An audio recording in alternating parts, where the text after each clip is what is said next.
Welcome to the Chronological One-Year Bible, June 20th. Today's reading is 2 Kings chapter 14, verses 1 through 14, 2 Chronicles chapter 25, verses 1 through 24, 2 Kings chapter 13, verses 12 through 13, and 2 Kings chapter 14, verses 15 and 16, and verses 23 through 27, 2 Chronicles chapter 25, verses 25 through 28, 2 Kings chapter 14, verses 17 through 22, 2 Kings chapter 15, verses 1 through 5, 2 Chronicles chapter 26, verses 1 through 21, and Jonah chapter 1, verse 1 through chapter 4, verse 11.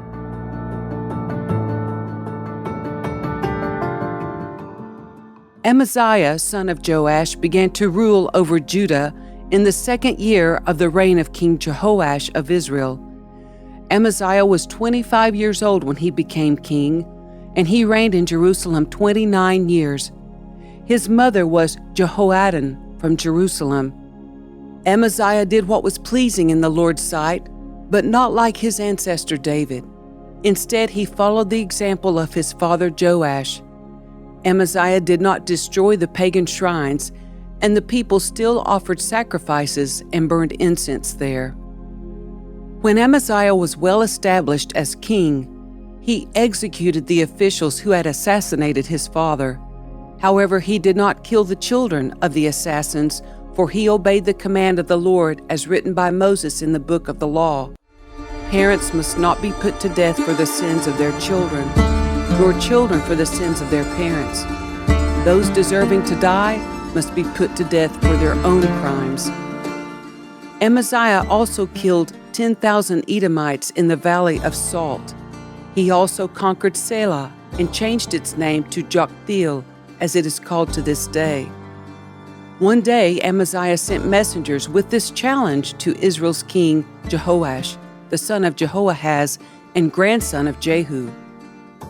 "Come and meet me in battle."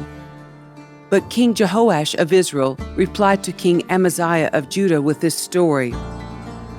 "Out in the Lebanon mountains, a thistle sent a message to a mighty cedar tree. 'Give your daughter in marriage to my son.' But just then a wild animal of Lebanon came by and stepped on the thistle, crushing it. You have indeed defeated Edom, and you're proud of it. But be content with your victory and stay at home. Why stir up trouble that will only bring disaster on you and the people of Judah?" But Amaziah refused to listen, so King Jehoash of Israel mobilized his army against King Amaziah of Judah. The two armies drew up their battle lines at Beth-shemesh in Judah. Judah was routed by the army of Israel, and its army scattered and fled for home. King Jehoash of Israel captured Judah's king Amaziah, son of Joash, and grandson of Ahaziah at Beth-shemesh. Then he marched to Jerusalem, where he demolished 600 feet of Jerusalem's wall, from the Ephraim gate to the corner gate. He carried off all the gold and silver and all the articles from the temple of the Lord. He also seized the treasures from the royal palace, along with hostages, and then returned to Samaria. Amaziah was 25 years old when he became king, and he reigned in Jerusalem 29 years. His mother was Jehoadan from Jerusalem. Amaziah did what was pleasing in the Lord's sight, but not wholeheartedly. When Amaziah was well established as king, he executed the officials who had assassinated his father. However, he did not kill the children of the assassins, for he obeyed the command of the Lord as written by Moses in the book of the law. Parents must not be put to death for the sins of their children, nor children for the sins of their parents. Those deserving to die must be put to death for their own crimes. Then Amaziah organized the army, assigning generals and captains for all Judah and Benjamin. He took a census and found that he had an army of 300,000 select troops, 20 years old and older, all trained in the use of spear and shield. He also paid about 7,500 pounds of silver to hire 100,000 experienced fighting men from Israel. But a man of God came to him and said, "Your Majesty, do not hire troops from Israel, for the Lord is not with Israel. He will not help those people of Ephraim. If you let them go with your troops into battle, you will be defeated by the enemy, no matter how well you fight. God will overthrow you, for He has the power to help you or to trip you up." Amaziah asked the man of God, "But what about all that silver I paid to hire the army of Israel?" The man of God replied, "The Lord is able to give you much more than this." So Amaziah discharged the hired troops and sent them back to Ephraim. This made them very angry with Judah, and they returned home in a great rage. Then Amaziah summoned his courage and led his army to the Valley of Salt, where they killed 10,000 Edomite troops from Seir. They captured another 10,000 and took them to the top of a cliff and threw them off, dashing them to pieces on the rocks below. Meanwhile, the hired troops that Amaziah had sent home raided several of the towns of Judah between Samaria and Beth-horon. They killed 3,000 people and carried off great quantities of plunder. When King Amaziah returned from slaughtering the Edomites, he brought with him idols taken from the people of Seir. He set them up as his own gods, bowed down in front of them, and offered sacrifices to them. This made the Lord very angry, and He sent a prophet to ask, "Why do you turn to gods who could not even save their own people from you?"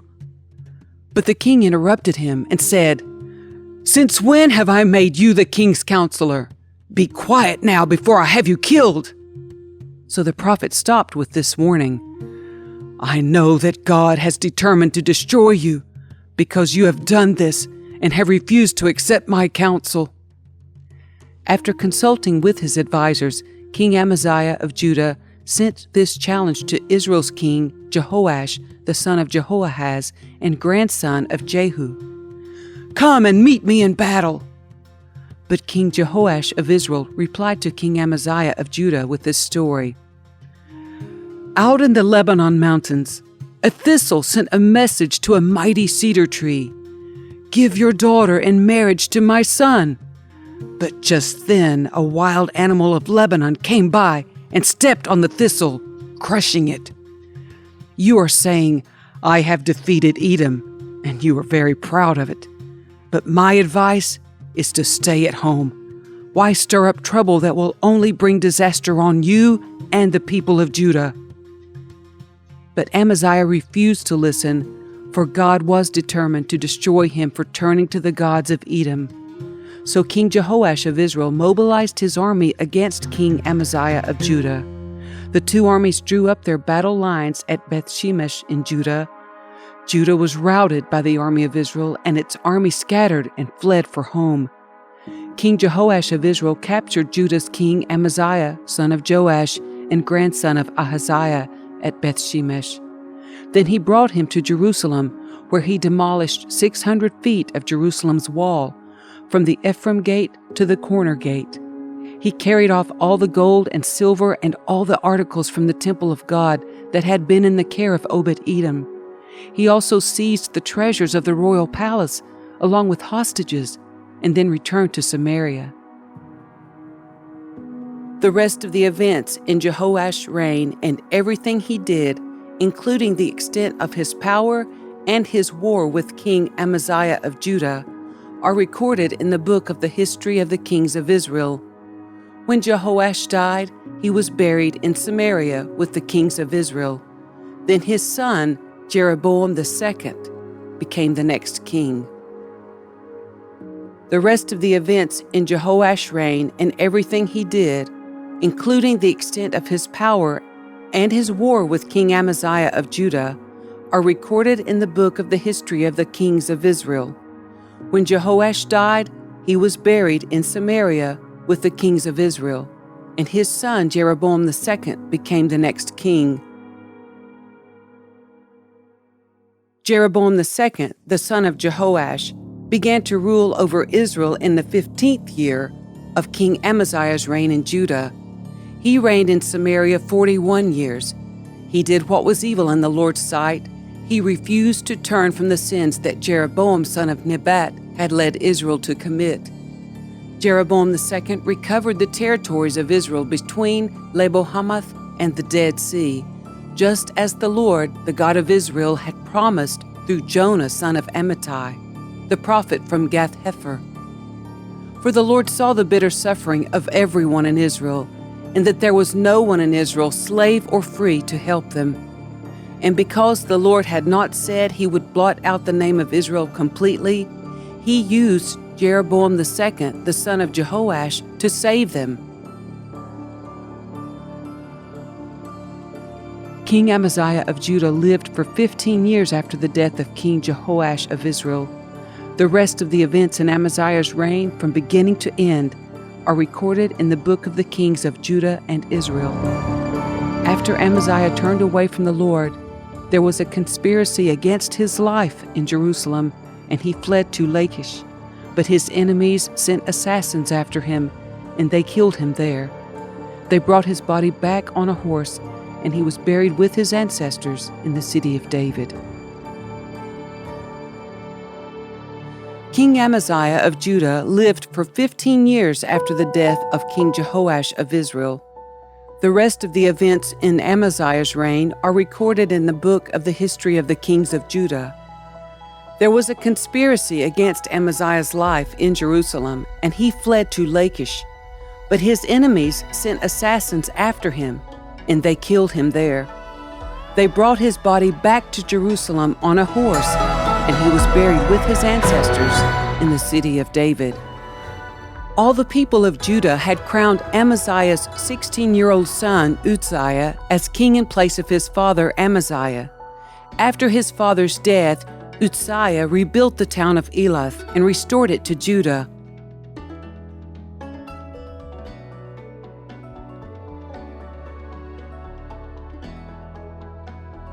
Uzziah, son of Amaziah, began to rule over Judah in the 27th year of the reign of King Jeroboam II of Israel.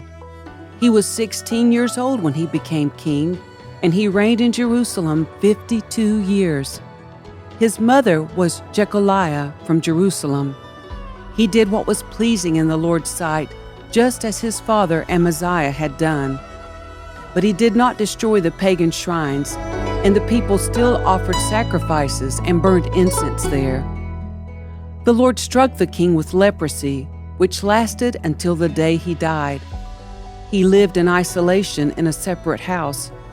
The king's son Jotham was put in charge of the royal palace, and he governed the people of the land. All the people of Judah had crowned Amaziah's 16-year-old son Uzziah as king in place of his father. After his father's death, Uzziah rebuilt the town of Elath and restored it to Judah. Uzziah was 16 years old when he became king, and he reigned in Jerusalem 52 years. His mother was Jecoliah from Jerusalem.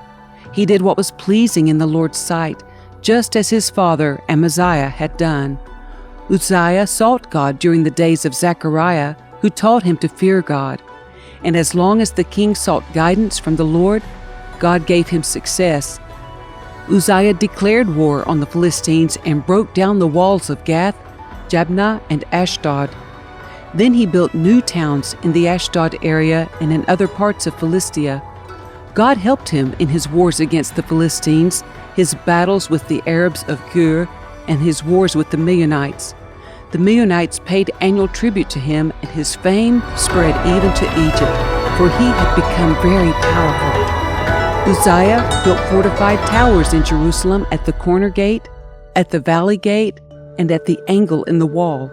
He also constructed forts in the wilderness and dug many water cisterns, because he kept great herds of livestock in the foothills of Judah and on the plains. He was also a man who loved the soil. He had many workers who cared for his farms and vineyards, both on the hillsides and in the fertile valleys. Uzziah had an army of well-trained warriors ready to march into battle, unit by unit. This army had been mustered and organized by Jael, the secretary of the army, and his assistant Amaziah. They were under the direction of Hananiah, one of the king's officials. These regiments of mighty warriors were commanded by 2,600 clan leaders. The army consisted of 307,500 men, all elite troops. They were prepared to assist the king against any enemy.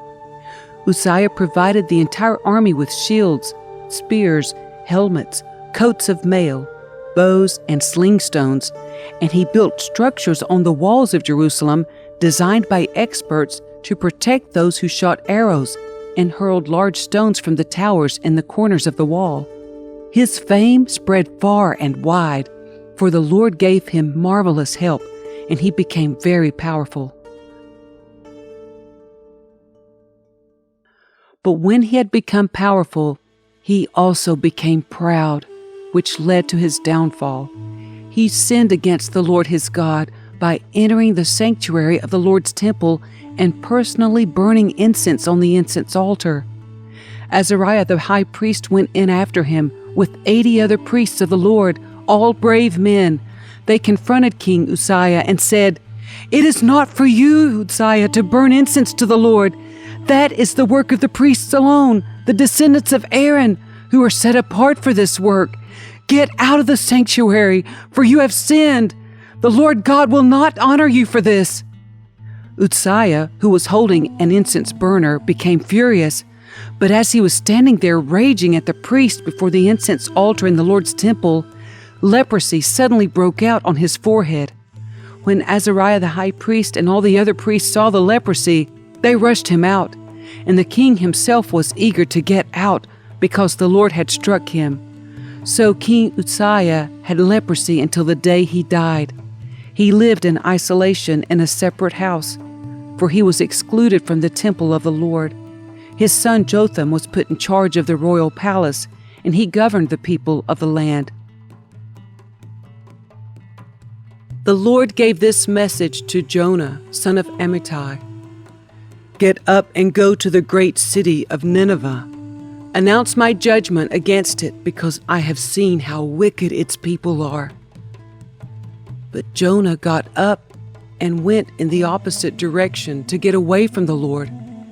He went down to the port of Joppa, where he found a ship leaving for Tarshish. He bought a ticket and went on board, hoping to escape from the Lord by sailing to Tarshish. But the Lord hurled a powerful wind over the sea, causing a violent storm that threatened to break the ship apart.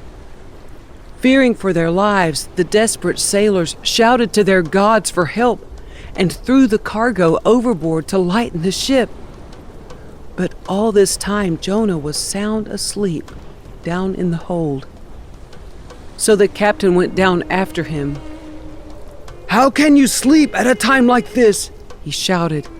"Get up and pray to your God. Maybe he will pay attention to us and spare our lives." Then the crew cast lots to see which of them had offended the gods and caused the terrible storm. When they did this, the lots identified Jonah as the culprit. "Why has this awful storm come down on us?" they demanded. "Who are you? What is your line of work? What country are you from? What is your nationality?" Jonah answered, "I am a Hebrew, and I worship the Lord, the God of heaven, who made the sea and the land." The sailors were terrified when they heard this, for he had already told them he was running away from the Lord. "Oh, why did you do it?" they groaned. And since the storm was getting worse all the time, they asked him, "What should we do to stop this storm?" "Throw me into the sea," Jonah said, "and it will become calm again. I know that this terrible storm is all my fault." Instead, the sailors rowed even harder to get the ship to the land, but the stormy sea was too violent for them, and they couldn't make it. Then they cried out to the Lord, Jonah's God. "Oh Lord," they pleaded, Don't make us die for this man's sin, and don't hold us responsible for his death. O Lord, you have sent this storm upon him for your own good reasons." Then the sailors picked Jonah up and threw him into the raging sea, and the storm stopped at once. The sailors were awestruck by the Lord's great power, and they offered him a sacrifice and vowed to serve him. Now the Lord had arranged for a great fish to swallow Jonah, and Jonah was inside the fish for 3 days and 3 nights. Then Jonah prayed to the Lord his God from inside the fish. He said, "I cried out to the Lord in my great trouble, and he answered me. I called to you from the land of the dead, and Lord, you heard me. You threw me into the ocean depths, and I sank down to the heart of the sea. The mighty waters engulfed me. I was buried beneath your wild and stormy waves. Then I said, O Lord, you have driven me from your presence.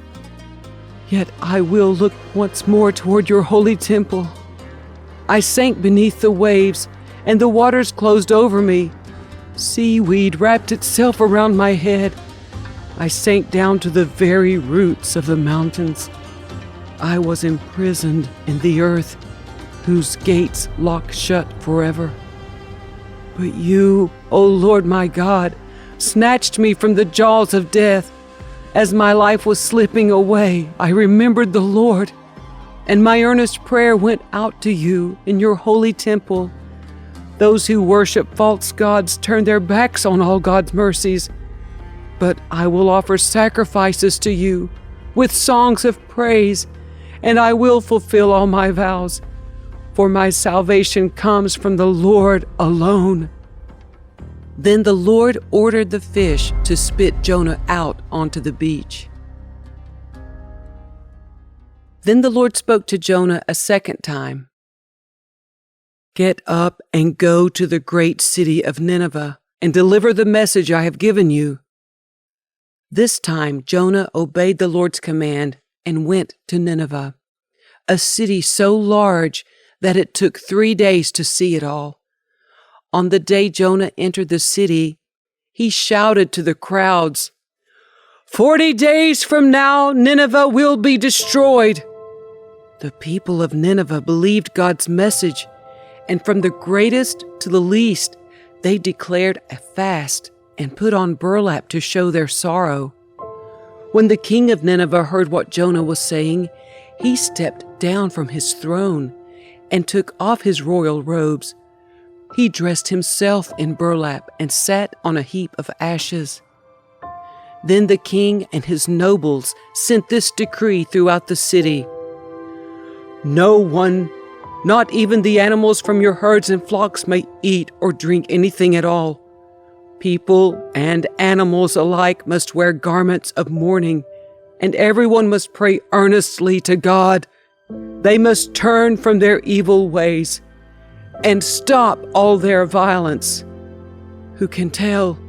Perhaps even yet God will change his mind and hold back his fierce anger from destroying us." When God saw what they had done and how they had put a stop to their evil ways, he changed his mind and did not carry out the destruction he had threatened. This change of plans greatly upset Jonah, and he became very angry. So he complained to the Lord about it. "Didn't I say before I left home that you would do this, Lord? That is why I ran away to Tarshish. I knew that you are a merciful and compassionate God, slow to get angry and filled with unfailing love. You are eager to turn back from destroying people. Just kill me now, Lord. I'd rather be dead than alive if what I predicted will not happen." The Lord replied, "Is it right for you to be angry about this?" Then Jonah went out to the east side of the city and made a shelter to sit under as he waited to see what would happen to the city. And the Lord God arranged for a leafy plant to grow there. And soon it spread its broad leaves over Jonah's head, shading him from the sun. This eased his discomfort, and Jonah was very grateful for the plant. But God also arranged for a worm. The next morning at dawn, the worm ate through the stem of the plant so that it withered away.